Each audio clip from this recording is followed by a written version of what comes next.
I'm here with my good friend Indy, who I will show you in a moment. But first, just to make a couple of announcements. For the entirety of this program, I will be keeping my face mask on. I am here with my coworker Liz, who is over 6 feet away from me, but for the sake of safety, we're going to keep it on. Plus, let's be honest, I've never looked more handsome. And if you have any questions, please feel free to put it into the comments so that we can answer it at the end of the program. I'm going to be telling you a few fun facts about Indy, and then give you plenty of time to answer your questions to the best of my ability.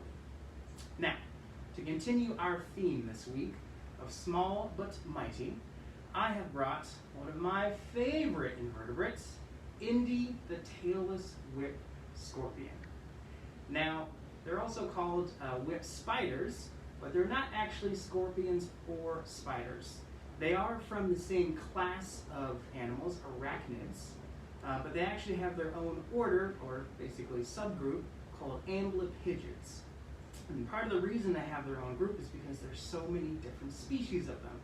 To date, we currently have close to 150 different species of tailless whip scorpions that can be found throughout the world. Now, you can find them usually in humid or warm places in North America, South America, Africa, and Asia.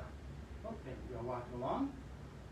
And they oftentimes are mistaken for whip scorpions or vinegaroons, but they are completely different. The word amblypygid actually translates to blunt end because, as you can see, they do not have a stinger, or as I like to think of it, tailless butt. But despite their, what some might consider intimidating appearance, tailless whip scorpions are completely harmless, unless you consider their devilish charm to be dangerous. But let me give you a good look at Indy here as she walks around checking stuff out. Now, since they are part of the arachnid class, they do technically have 8 legs. But if you look carefully, you will notice that she is walking on only 6 of her legs. Her 2 front legs, these really long ones here, is part of the reason where she gets her name from, Tailless Whip Scorpion. The other reason is that they all have a certain affinity for the band Devo, not sure why, but these whip-like appendages here are basically modified legs, and they can use that, as you can see, to sense and find their way around. They have lots of receptors all on these appendages that helps them to figure out what's going on around them and makes it easier for them to figure out where to climb to next. Now, they do have 8 eyes there on the top of their head, but as you can see, she's using these whip-like appendages to feel her way around this log. Now, part of the reason I have her on this and not on my hand is because whip scorpions, or tailless whip scorpions, have a great memory, and they're very sensitive to certain surfaces. And our skin can be a little bit too slippery for them, so they prefer something a little bit rougher but have more of a grip. And they're also very fast. As I mentioned earlier, they're not at all dangerous. They don't bite or sting, and they're not venomous. So to be able to defend themselves, they have to be very cautious and very, very quick. I'm going to be making sure that I don't move too quickly or make any loud sounds, because that can make her run very quickly right onto the other side. Yes, you are the quickest. I know. It's not showing up. Now, if you look carefully, you also see in the front of her body, she has 2 thorny-looking pedipalps. And those pedipalps actually help her to catch her food. As you can see, those little spikes on the end there, so that when she is out looking for some delicious bugs to eat, like crickets, she can grab onto them using those pedipalps and then bring it into her mouth, where her mouth parts can actually grind it up into small bits that make it easier for her to eat. Now, with all the different species of tailless whip scorpions, some can get as small as about 4 inches from one whip to the other, and some can get as large as 2 feet as well. We are unfortunately not completely sure as to which type of species Indy is, because she came to us when someone tried to illegally bring her over the border. And since that is not allowed, they cannot release her back into the wild, not knowing where she came from. So she has spent the last couple of years here at the Memphis Zoo with us. Now, we can tell that she is a female because they do have some sexual dimorphism, which means there's a little bit of difference in how the males and the females look. If you look at her pedipalps, you'll notice that the joint or the elbow is actually shorter than her first joint or knee on her legs. If she was a male, they would be much longer than that. So the females have smaller pedipalps, the males have larger ones.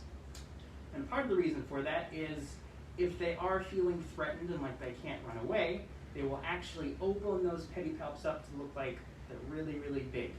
Kind of like someone at the gym who's flexing their muscles. They open those up to try and intimidate any other tailless whip scorpions that may be competing with them, or to scare off any potential predators that may want to eat them, like reptiles or birds or even small mammals. Here at the Memphis Zoo, Indy loves to eat crickets, and she eats about once every 2 weeks. But in their natural habitat all over the world, they actually prefer to eat all different types of bugs and sometimes even small mammals or vertebrates as well. Where are you going there?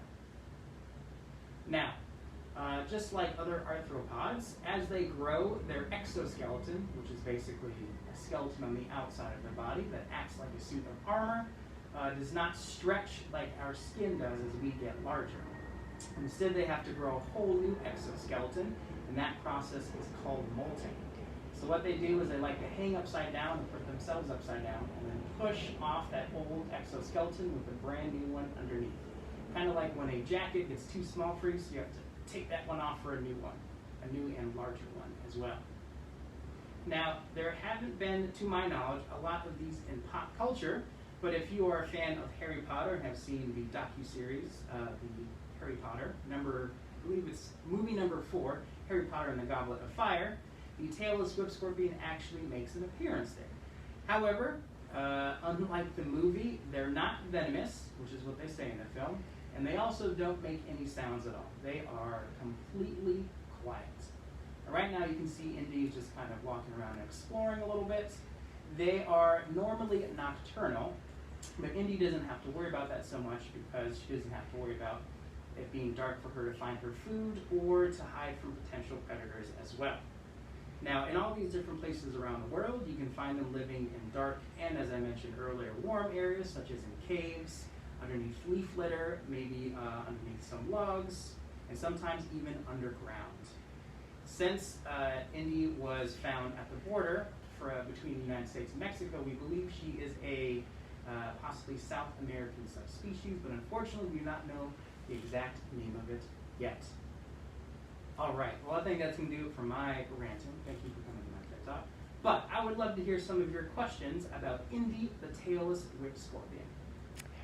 Well, we're actually not having a very good connection to Facebook, but I have a question myself, Max. Go for it. What is your favorite thing about working with Indy, and do you actually do any training with Indy? Yeah, so I've actually been training with handling her and bringing her out to new areas because they can sometimes be a little bit sensitive to the light. So I find that giving them a nice calm experience with varying amounts of light makes them a little bit less nervous when they're encountering new areas. And one of my favorite things about working with Indy is just being able to watch her move and seeing how she's kind of observing everything and using those whip-like appendages to see what's going on and feel around her. I believe she is a lot more intelligent than people might believe.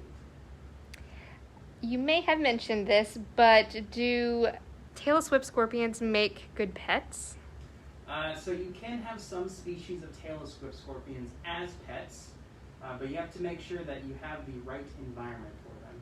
So that means that has to be nice and humid, so lots of moisture in the air, and they also need a really tall enclosure so they can be able to climb up. They like having lots of vertical space and lots of things to go and hide under if they ever do get nervous.